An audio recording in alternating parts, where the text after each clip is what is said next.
if you enjoy watching us on YouTube. Few announcements first. If you haven't gotten tickets for Lanterns and Legacies, I have 2 left for Saturday morning at 10 a.m. and I have about 9 left for the 12:30 show. I'll be here every morning this week from 9:30 to 1, and if you want a ticket, come by and get them. I can't save them because I want everybody to come get them on my way, okay? The second thing, I forgot my list.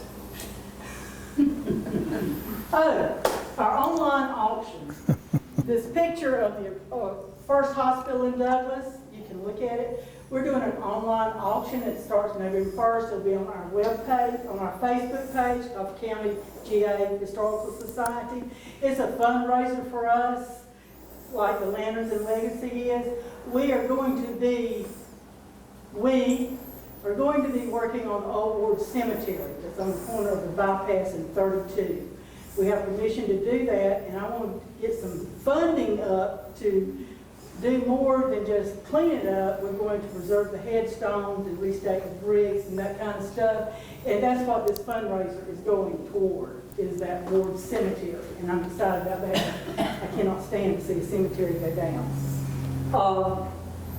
Just a reminder, we do not do this in November and December. We're old and it's cold and it's holiday time. The 4th Wednesday just always falls that way. We will be back in January. And in February, we're doing something a little different. We're going to do it every Wednesday in February because we're doing cultural explosion is what they want to call it, but I don't know what it's going to call it. But we're having somebody from different areas that has immigrated to the United States to tell us about their culture. I've got Thailand, India, Syria, I'm trying to remember, but anyway, we have different somebody every week, and we're going to have food from that culture those weeks. So it's going to be a real interesting thing, but that's in February. So today we have somebody I've known forever. I knew his parents longer than that. See, this is when you know you're old, when you can go back to generations. When you know their great-grandchildren, you know you're there. But I loved his parents. His mother worked with me for a couple of years at high school. She was such a sweet lady. She really was. And she'd get on to me sometimes when I didn't do things that she thought I ought to do. She got on to everybody who didn't do things the way she thought they ought to do it. But the gentleman today is a retired educator, but he has been active in the sports and athletics world. I think the first time I saw him in Douglas, he was calling a ball game. A baseball or softball game. I can't remember. It's been a long time ago. I was just driving. But anyway, Mr. Jimmy Roberts is an icon in our county. He knows so much about athletics. Don't laugh at him, that's the truth. He knows so much about all sports and athletics and the athletes. And that's what I like because he knows the people too. Today our guest is Mr. Jimmy Roberts.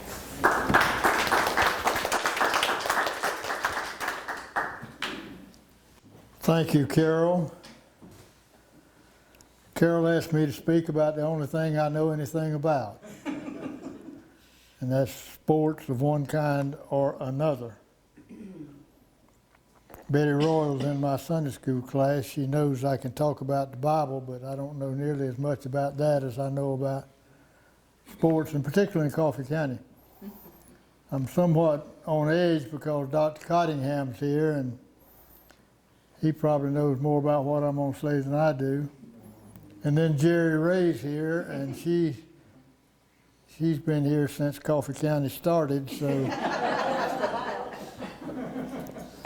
we're going to go back about that far, Jerry. I'm wearing these peculiar clothes for a reason. Believe it or not, I can still put my Letterman's jacket on that I received 65 years ago. But there is a slight problem in the front. It does not come together as once it did. Back during those days, you got your Letterman jacket after the football season of your senior year, which was a foolish time to get it, and it later was changed where the kids could get a Letterman jacket early enough in their high school careers to wear them while they were going to high school. Kay remembers all this. Kay and I went to school together a few years ago.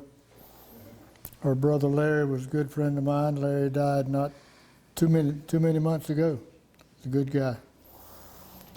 I want to acknowledge some folks before I get started, because the information you'll hear me delve out, I got from the Georgia High School Football Historians Association, from their website, and from Stan Grubbs, and I don't know how many of you remember Stan Grubbs, he's glorious, who was a classmate of ours, son, who worked for the Douglas Enterprise for a short period of time, but Stan was raised in Valdosta, and he was very familiar with the Valdosta tradition in athletics, and particularly in football.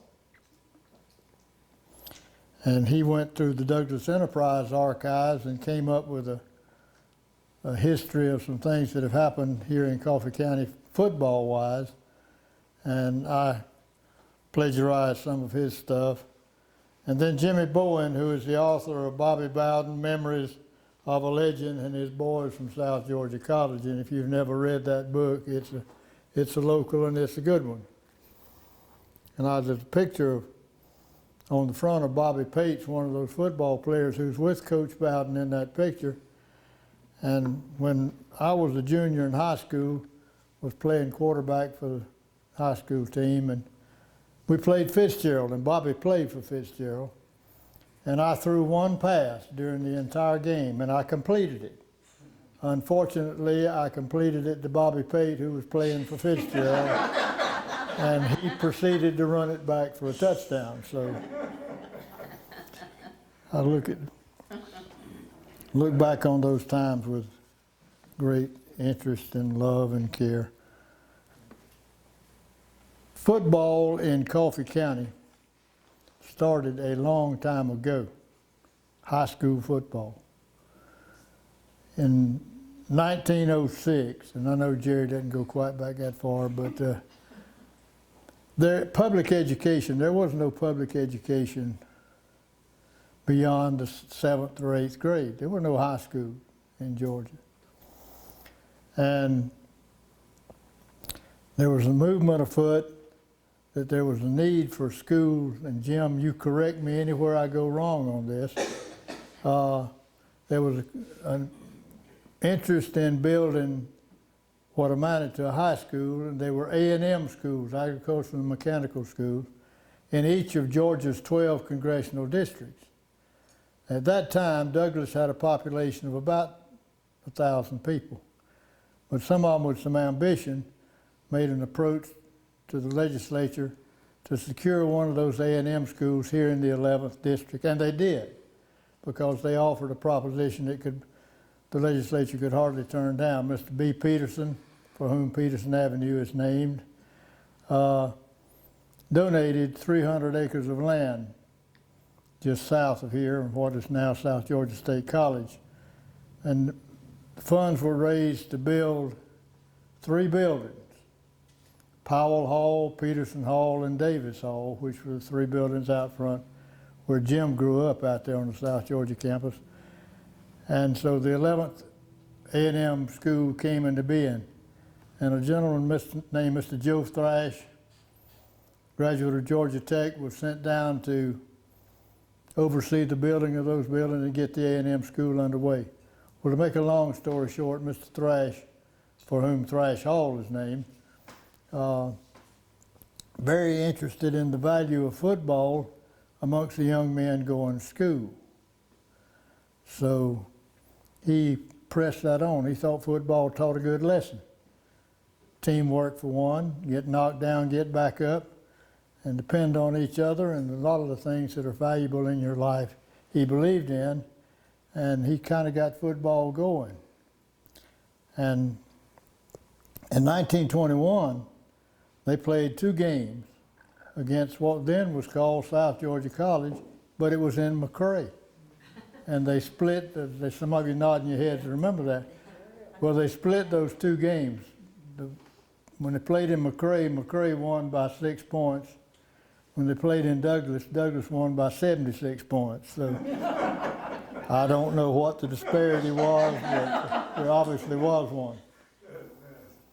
But Douglas High School eventually came into being, but the school in Douglas was one building up there on Ashley Street, and it was the steeple building, and that was public education in Douglas. They eventually built two other buildings. One later served as the high school, and the other building was the auditorium and elementary schools, and Kay went to school there. Maybe a lot of you went to school there at one time or other. But Douglas High School fielded a football team from 1923 until 1954. And I played on the last two teams, the 53 and the 54 teams. I sat on the bench. I had one of the best seats in the house. I didn't play much.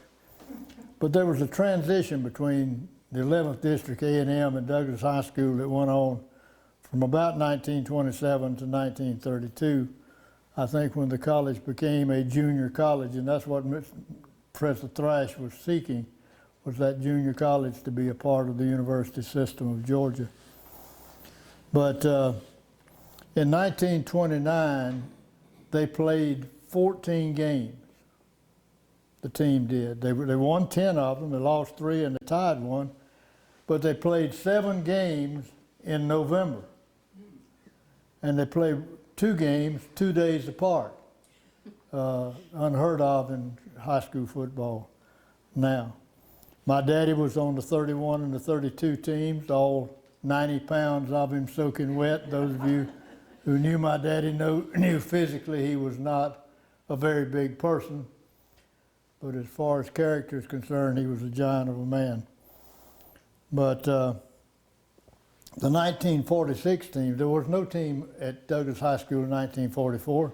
You know why? We were right in the middle of World War II, and they didn't play in 44.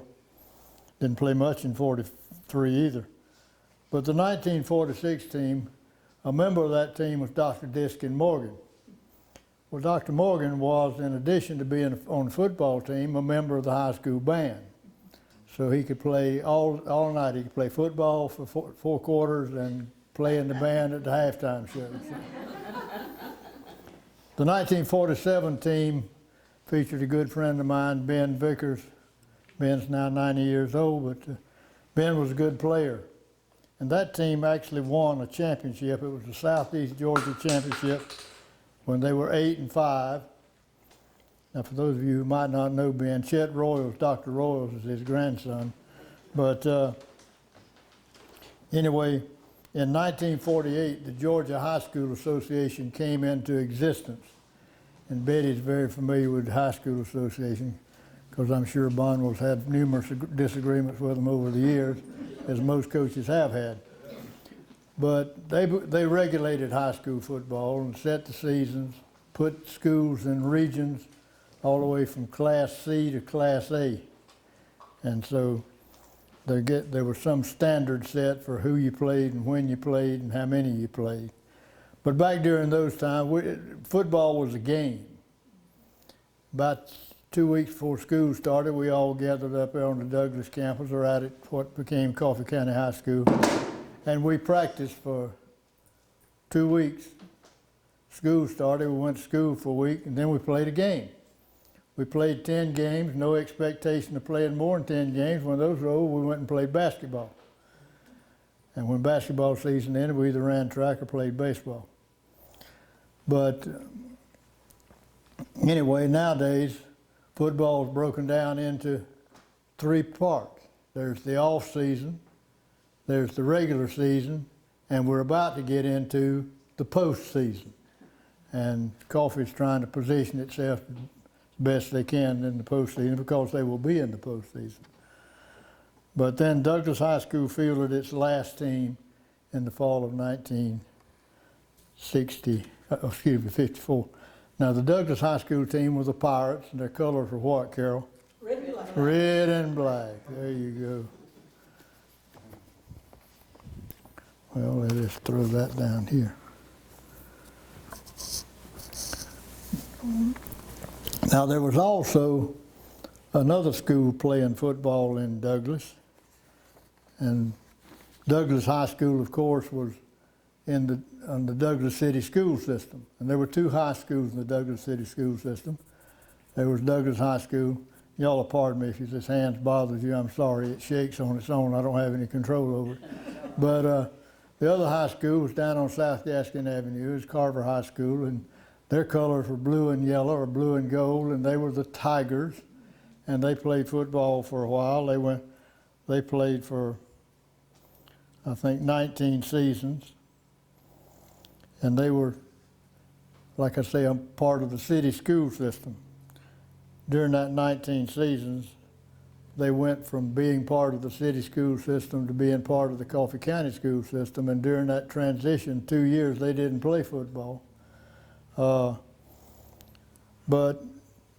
success, as far as winning and losing are concerned, never set foot in either Douglas High School or Carver High School.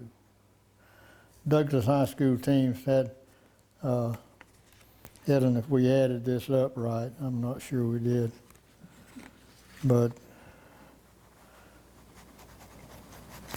anyway, somewhere, I put it somewhere, threw it away, what have you.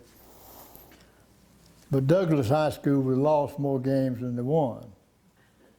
We won like 120 games over the existence of Douglas High School and lost about 129 or 30. Carver won 20 and lost 66 and had one tie. Now, there were some good players that came out of both schools. Very few went on to be what people refer to now as a Division I school. They were not, as they say, D1 prospects. But Carver had one that was. His name was Lambert Reed.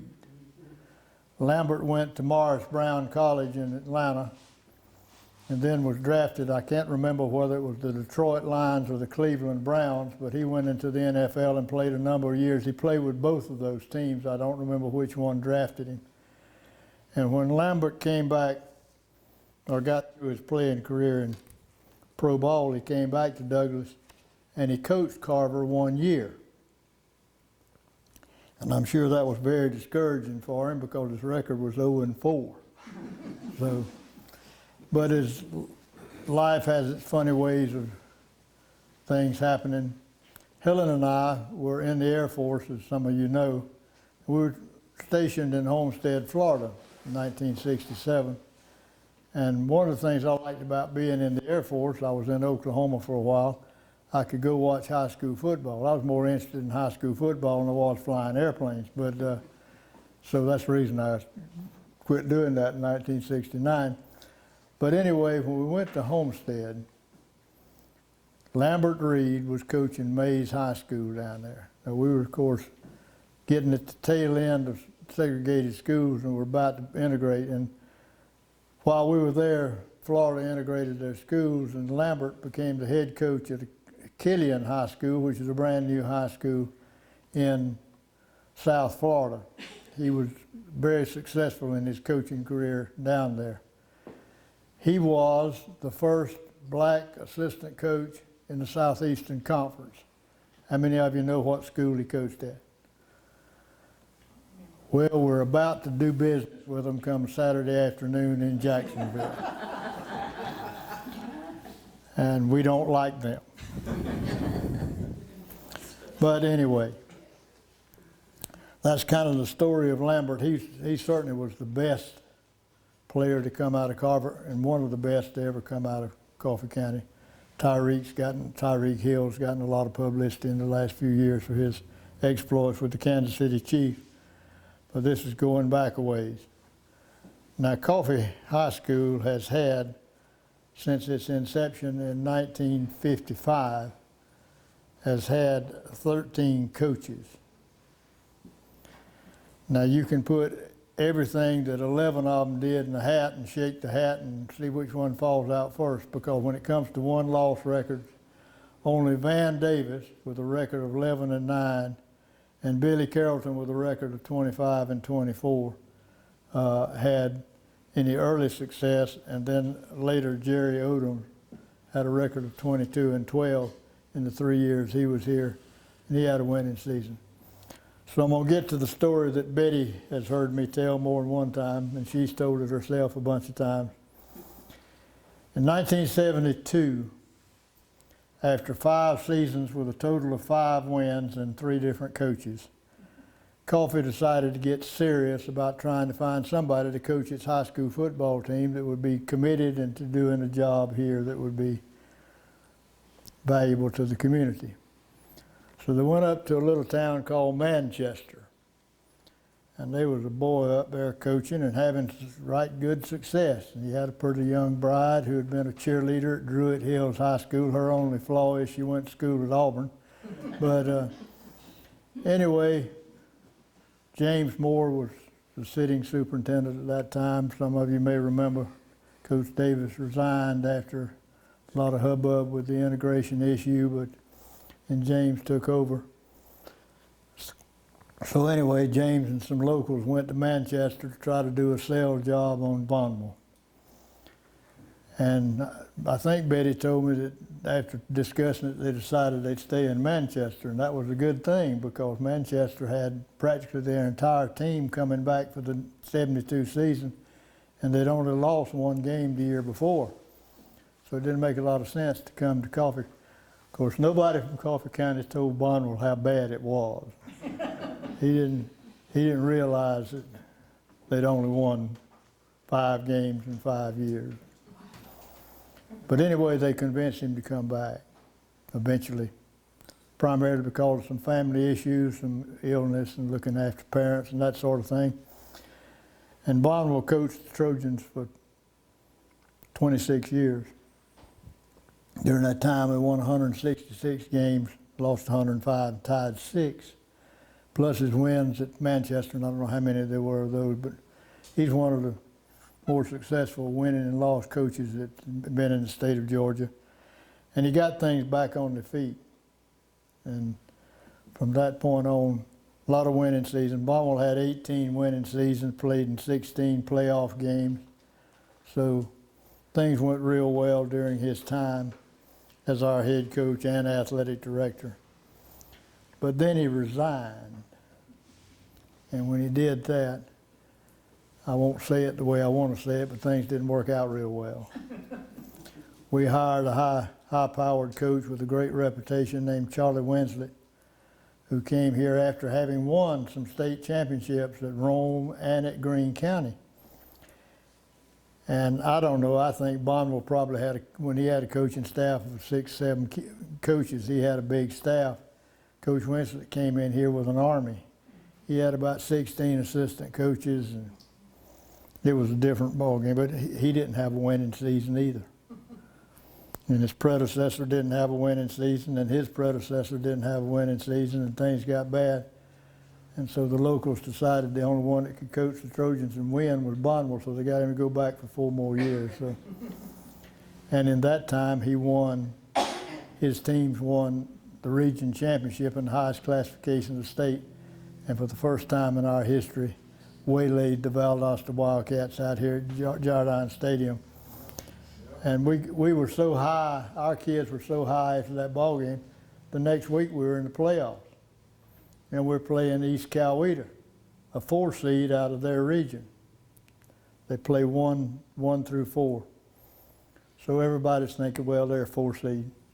They beat us so badly that night it was embarrassing. But our kids were still playing Valdosta. How many of you were at that game? Yeah, okay.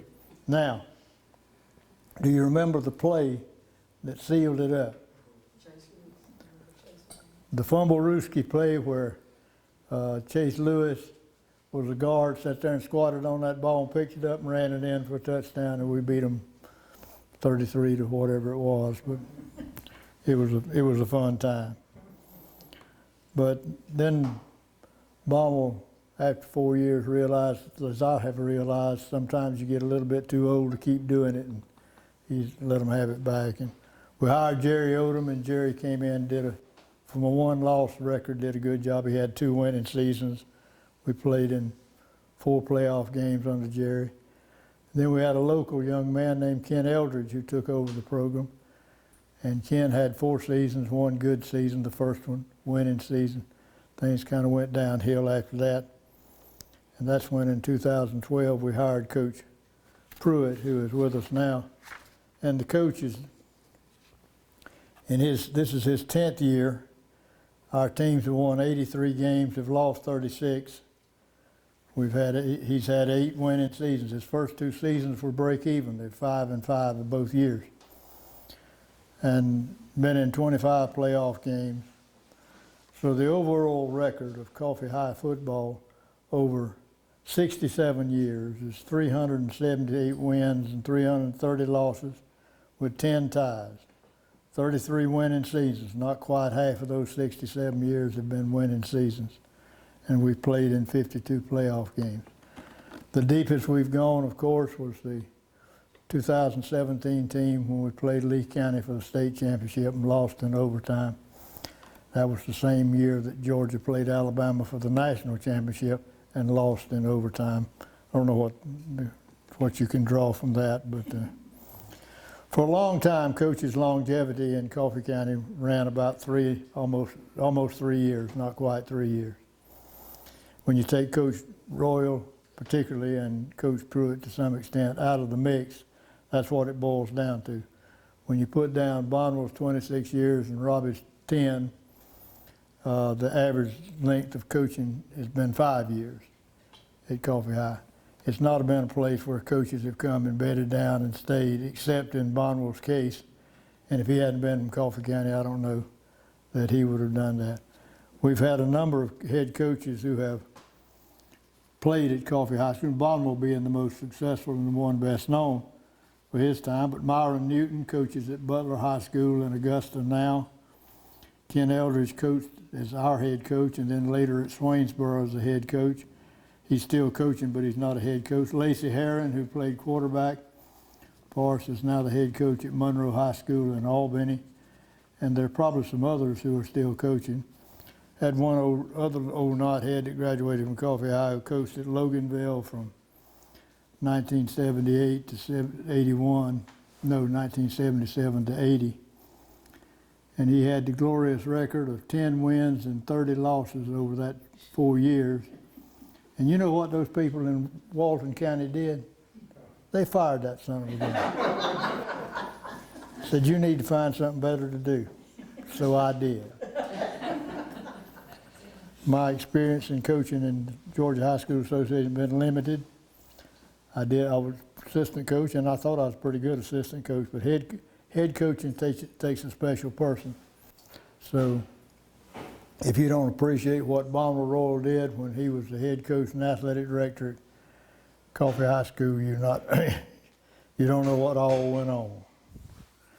Cheerleaders and girls basketball and all the things you have to oversee.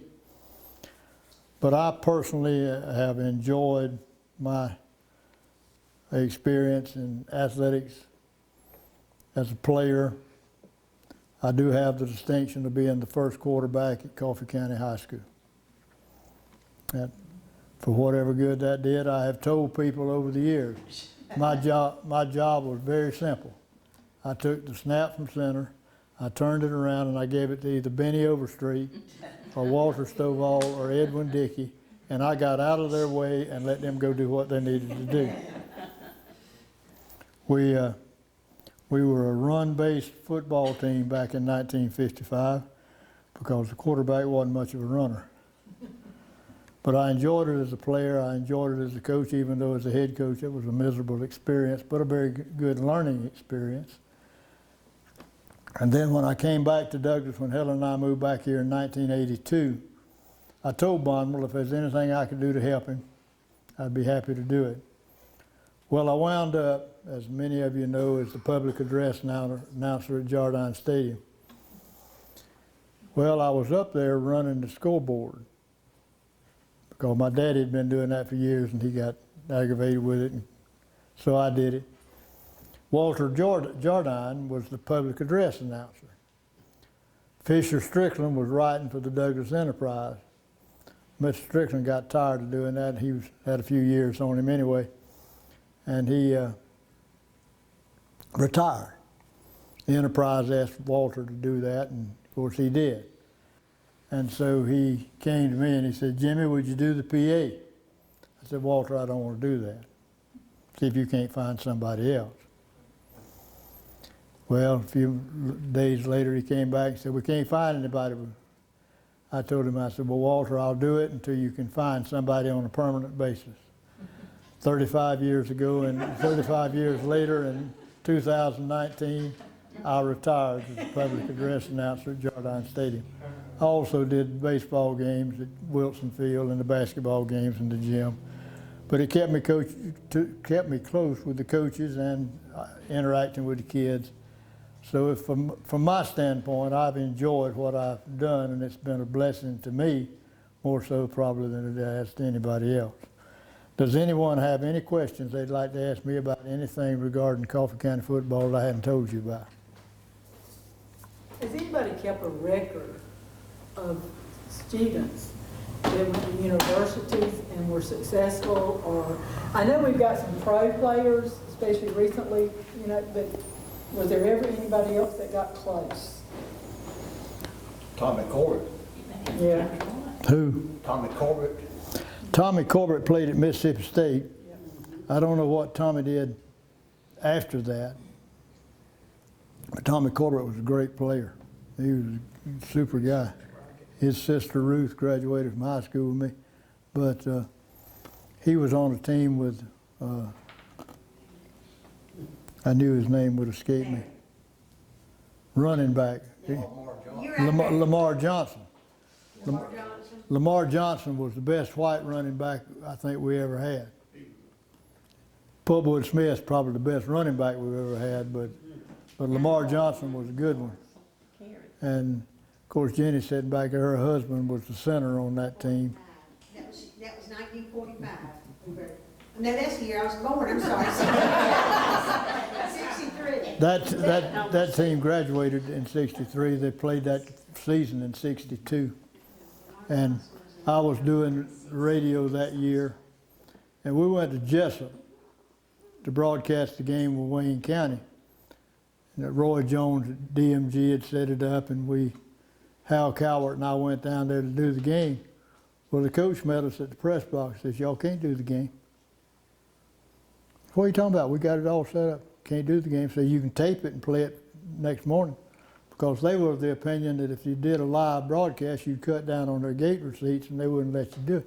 But somehow or another, Roy got him to agree. So we did the game. And Jenny mentioned this is for the reason I'm saying this. It was a great game. Wayne County was good, and we were good. Shelton Souther was the quarterback on that team, but Larry Thomas was the center. And so I don't remember the sequence of the scoring, but when we scored the first time, Larry made the only bad snap that he made in 2 years of playing center. And we got 6 points instead of 7.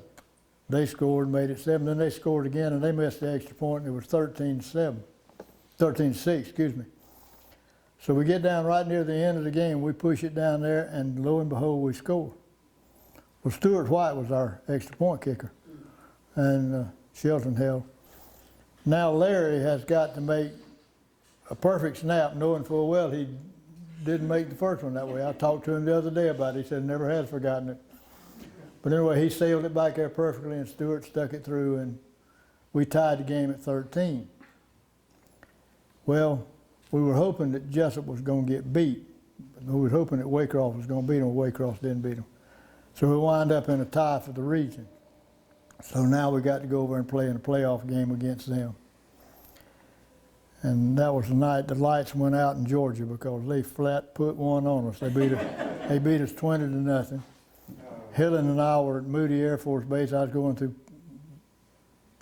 flight training down there. We jumped in our little Volkswagen Bug as soon as I could get in it and headed for Jessup for that ball game. I think we played on Monday night. But anyway, they had, you mentioned Corbett. We had Tommy, they had Billy. And the night we played them in the playoff, Billy Corbett ran wild against us. We couldn't slow him down. But that was a very good team. That was Billy Carrollton's best team when he was the head coach here. I know Willis played for the Cowboys. Willis Crockett, yeah. But I would like for somebody that knows all this to get together and get a list of all those that play professional. Well, I know some of those who, I don't know how many we've had to actually make it in the NFL. There's one boy now, I don't know whether he's still there or not. Joel I can't Harris. finish. Who? Joel Harris. Yes. Joel Parrish played in Canada, Yeah. Yeah, but he's yeah, still. but he's a pro player. But you're talking about Wyatt Miller, Right. and the Chiefs cut him right before things started. Scout Yeah. team or what? But I thought they would might put him on their, whatever they call it, scout team or whatever. I didn't know what happened to him. That's as much as I know, and I hadn't, his granddaddy, Charlie Ricketson, he and I graduated from high school together. I kind of keep, what you got, Johnny? Jimmy, didn't he play for San Francisco? Or were he on the scout team, just Wyatt? Yeah. He was with the Cowboys, he was with the Jets, he was with Cincinnati. He's kind of been there and they've looked, and when it come time to make a decision, Wyatt apparently lacked something that they were looking for. But the last place was at, Willis Crockett, he played at Dallas, he played in Dallas. yeah. There was last 2 or 3 weeks, there was a picture on Facebook of 3 players from the Coffee County. Yeah, right. Kansas City.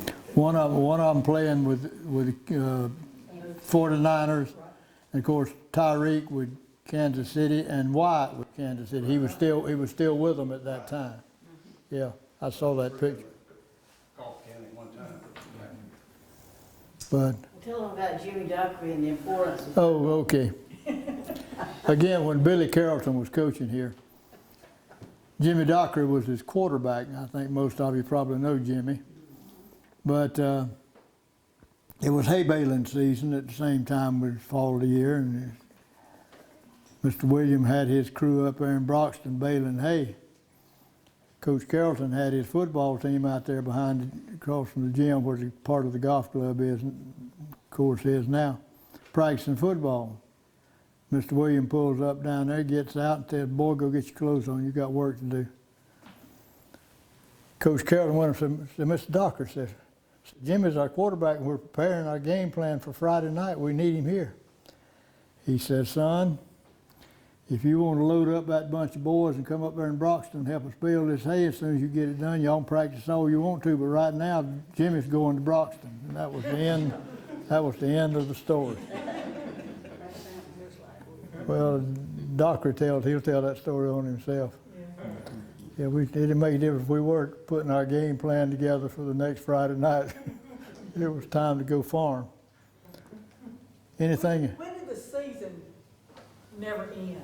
Well, this is the difference in football when Bonwell and I played high school football. Like I said, guys were working on the farm, most of them, in tobacco or whatever.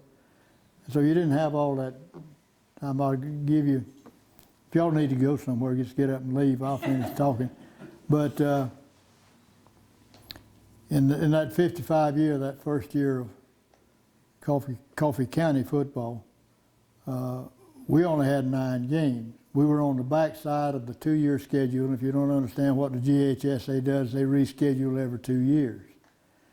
And they may move you up a region or down a region depending on how many students you got. You people who've taught at the high school know all about that. Well, anyway, we didn't have but 9 games because Blackshear wouldn't play us. The years I played for Coach Davis, we never ran the score up on anybody, but for some reason we scored 54 points against, and I just looked this up yesterday, it's the reason I know how many we scored. And Blackshear said, "Well, we ain't gonna play y'all anymore if you're gonna do that." So they paid their fine and canceled our game. Well, Glen Academy was supposed to play Jeff Davis in the opening game of the season. Well, Coach Madry couldn't get his boys out of the tobacco field. We had a late crop that year, so he couldn't get enough players to get ready to play, so he canceled on Glen Academy. Long story short, Coach Page at Glen and Coach Davis here got together and said, "Well, we'll play each other," which we did, on a Thursday night before school ever started. We didn't have blue and gray colors. We weren't nicknamed the Comets. We were just a ragtag bunch of youngins going to Brunswick to play football, and it rained like you never saw in your life. And in the process, that was the first game I was playing. It's raining, and I got to go out there and play on that wet field with that wet football. And that was my experience. Well, I had a friend of mine who's still a good friend of mine who came over to me, and I was sitting there meditating on what was going to happen. And his name's Norman Fletcher. Norman was captain of the team, and he said, "Jimmy, don't worry about it. We got you, son." So I went out and played, and I was happy. Well, they scored on the second play of the game. And they were a top classification team. We were a little old class. They said, everybody in Douglas, if they'd been Las Vegas betting odds at that time, we'd have gotten killed on paper. But you don't play on paper. So they scored, and they missed the extra point. It was 6-0. And we got down on the goal line, and I was going to sneak it in and score.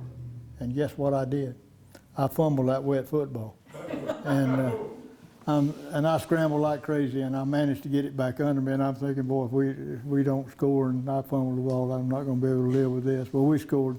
Joe Spikes kicked the extra point, and the rest of the game went on. Well, we scored again, but Tom McCray decided to be offsides, and we got it called back. But we beat them 7-6.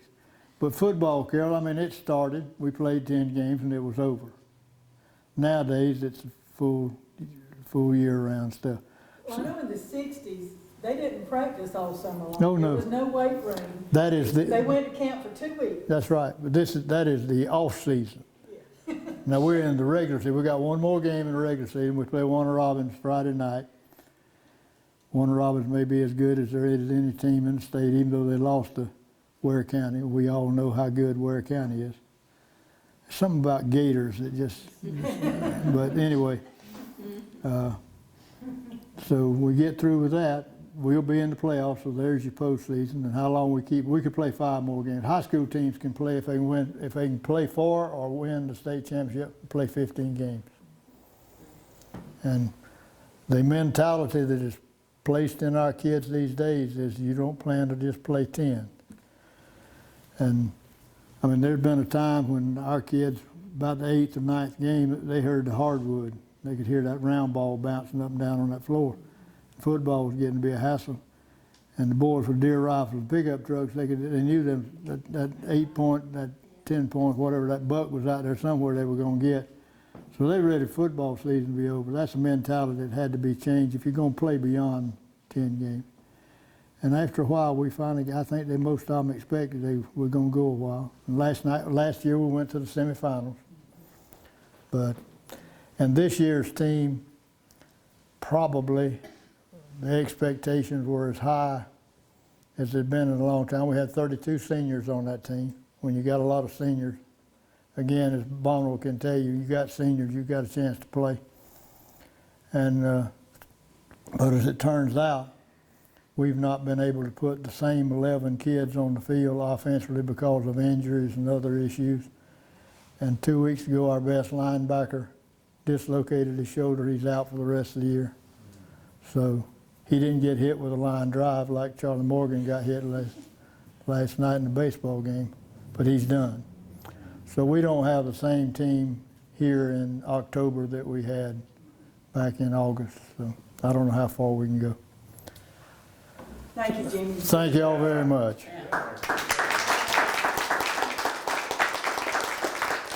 And now you've got another research project. You can find out all the pros. I can tell you something about the ones who've gone and played college ball, but I want that too. I got to tell you one more item. Okay. I love high school football. I enjoy college football. I abhor the NFL, so I'm not. Well, I like high school football. I love SEC football. But I can tell you, when you got guys making millions and millions of dollars who don't appreciate the country they live in, that affords them the opportunity to make those millions and millions of dollars, I have no interest in what they're doing. So it presses me to watch Tyreek, but I do watch him because he's from here. Thank you so much. Thank y'all all for coming. Thank y'all for watching, and we'll see you back in January. Thank you. And if